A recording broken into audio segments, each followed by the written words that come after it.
बात है 20 फरवरी 2024। जगह कोलकाता से 17 किलोमीटर दूर कौन नगर हुगली। 8 साल के श्रेयांशु का जब रूम खुलता है तो वो मंजर देख के किसी का भी दिल दहल सकता है। उस रूम में टीवी बहुत तेज से चल रहा था। श्रेयांशु जो कुछ समय पहले स्कूल से खेलता हुआ घर वापस आ रहा था, उसको जमीन में खून से लथपथ देखकर किसी का भी दिल दहल जाता। पूरी जमीन में सिर्फ खून ही खून था और श्रेयांशु के पूरे शरीर में चोटों के निशान। उसका सिर मानो इस तरीके से कुचला गया था कि मारने वाला बिल्कुल भी नहीं चाहता था कि श्रेयांशु 1% भी बच जाए। ये सारा मंजर देखकर पुलिस वाले बहुत शॉक थे और दूसरी तरफ श्रेयांशु के पेरेंट्स का रो रो कर बुरा हाल था। पुलिस वालों ने श्रेयांशु की बॉडी पोस्टमार्टम के लिए भेजा और उन्होंने अपनी इन्वेस्टिगेशन स्टार्ट कर दी। सीसीटीवी को चेक करते समय उनके हाथों एक ऐसा सबूत मिला जिसको देख के सबके होश उड़ गए। श्रेयांशु के घर पे सिर्फ 3 लोग थे। उनके फादर पंकज शर्मा जो कि एक प्राइवेट फर्म में काम करते थे, उनकी मदर शांता शर्मा जो एक हाउसवाइफ थी और उनके साथ उनका एक डॉग रहता था। इन्वेस्टिगेशन का पार्ट बेसिकली घर से स्टार्ट होता है और घर की सारी सिचुएशन देख के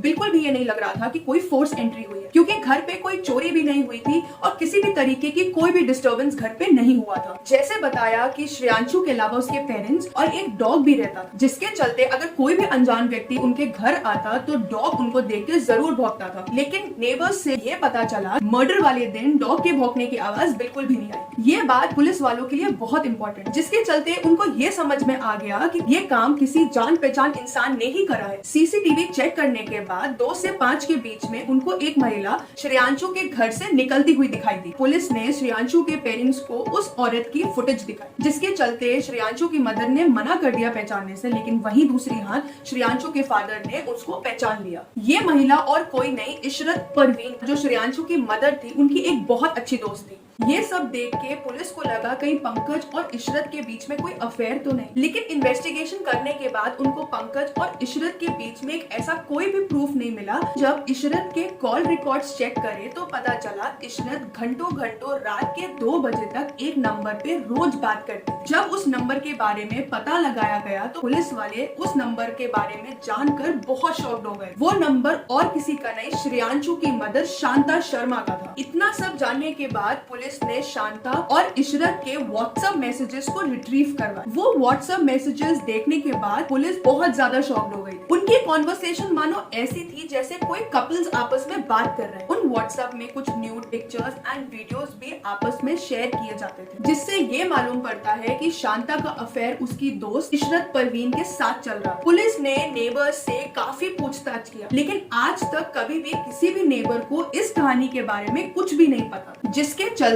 पुलिस ने इशरत और शांता को गिरफ्तार कर लिया। इंटेरोगेशन होने के बाद फाइनली शांता शर्मा टूट जाती है। तो बात है उस दिन की जब श्रेयांशु आखिरी बार अपने स्कूल से घर वापस आया। जब वो घर वापस आया तो उसने इशरत और अपनी मदर शांता को एक दूसरे के साथ बहुत ही कॉम्प्रोमाइजिंग पोजीशन में देखा, जिसके चलते श्रेयांश बहुत ज्यादा मेंटली डिस्टर्ब हो गया था और वो रोज अपनी मदर से लड़ाई करता था। शांता के मन में एक डर बैठ गया था कि कहीं श्रेयांशु किसी को कुछ बता ना दे, जिसके चलते शांता ने इशरत के साथ अपने ही बेटे का मर्डर करने का प्लान बनाया, जो कि उसने सबसे पहले श्रेयांशु का सिर दीवार पे जोर से मारा और एक भारी मूर्ति से उसका सर मार मार के कुचल दिया। जब इतने से भी शांता का दिल नहीं भरा तो किचन से वो चाकू ले आई और श्रेयांशु को तब तक मारती गई जब तक श्रेयांशु ने दम नहीं तोड़ दिया। तो ये कहानी है उस लेस्बियन मदर की जिसने अपने अफेयर के चक्कर में खुद के ही बेटे का मर्डर कर दिया।